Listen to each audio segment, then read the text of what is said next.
So whenever you will open any folder of your system, at that time if you will see the error like you don't currently have the permissions to access this folder, at that time how we can resolve this issue, we will see it in this particular video. Okay, so for that just close this and close the entire thing from here. Alright, then refresh your system, then press the window key and the R button of your keyboard. Okay, then you can see this type of pop-up over here, and here in this open field what you have to write gpedit.msc.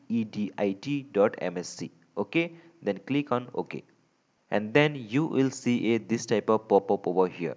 All right, and here just expand this one, then expand this Windows setting folder.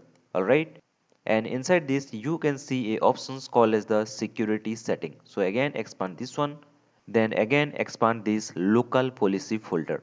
Okay, and now here you can see we have a options called as the security options, right? So just click on it, then here you can see so many different policy are there. Okay, so scroll down, and in the below part you can see a options called as the user account control admin approval mode for the built-in administrator account. Okay, and now here you can see the security setting is not defined, right? So just double click on it, and here just click on disable, then click on apply, then click on OK.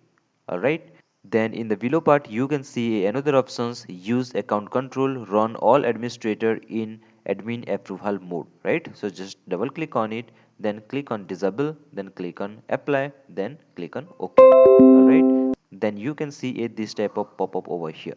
All right, so just close this one, then close this one. Okay, then restart your system. Okay, then after restarting your system, if you will go to that particular folder, that is called as a scan folder, right? So previously whenever we are trying to open this folder, at that time it was showing the error, but now if you will double click on it, here you can see we have successfully opened that particular scan folder, right?